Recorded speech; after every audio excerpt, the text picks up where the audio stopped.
We have renewable energy resources in Nova Scotia that are excellent. They're very, very good.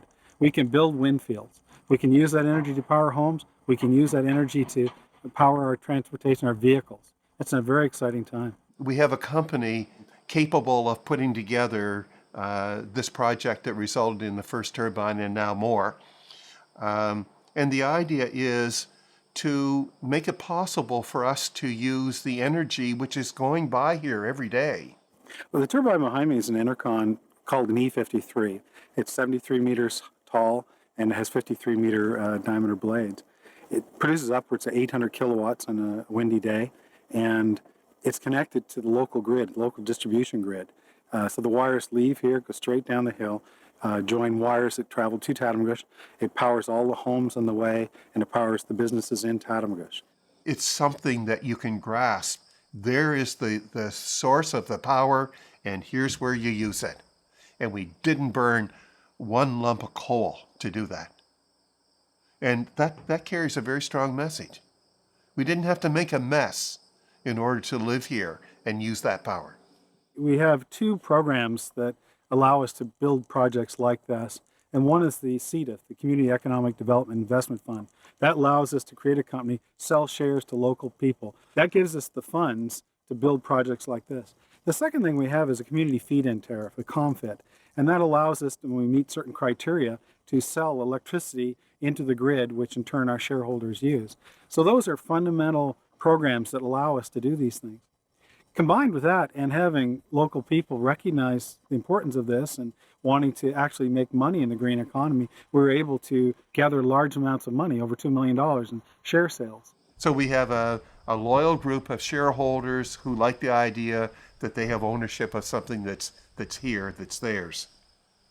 And we have a wind that's very cooperative in bringing that energy so that we have this meeting of minds and nature. That's a nice mix.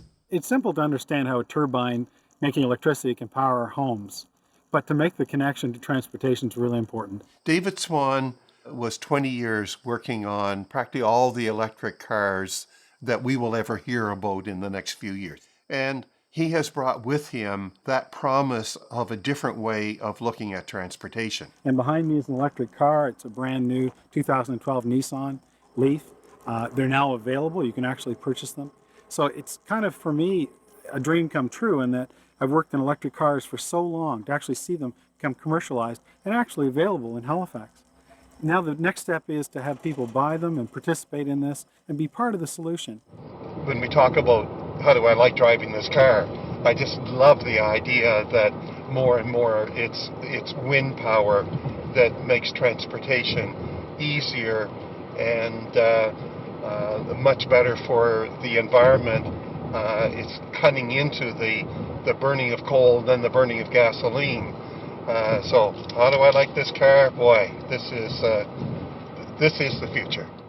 By far, the majority of the oil that we consume in the world goes to transportation, goes to automobiles, trucks, airplanes, and so on.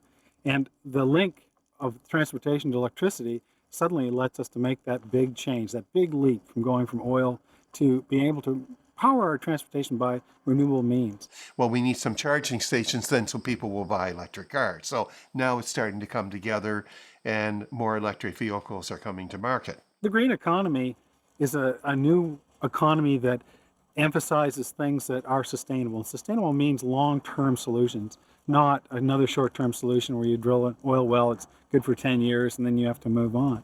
And whoever services these cars, they become part of that green economy. The building of these wind turbines, operating them, that's all part of the green economy. And what's so important about that is in Nova Scotia, right now, we import all of our oil. That means millions of dollars leave every week from this province to supply those fuels. If we produce the electricity here renewably, we drive electric cars, that's all staying at home. That's money going in a circle. It gives us jobs, it makes us sustainable for the future. We're making a mess of it in general, but if we can start to clean up here and there, then and keep increasing those pods, then we'll all be better off. Due to climate change, we're going to be forced to adapt to it, no matter what we do. And what we're trying to do here is mitigate it somewhat and reduce our impact, be part of the solution.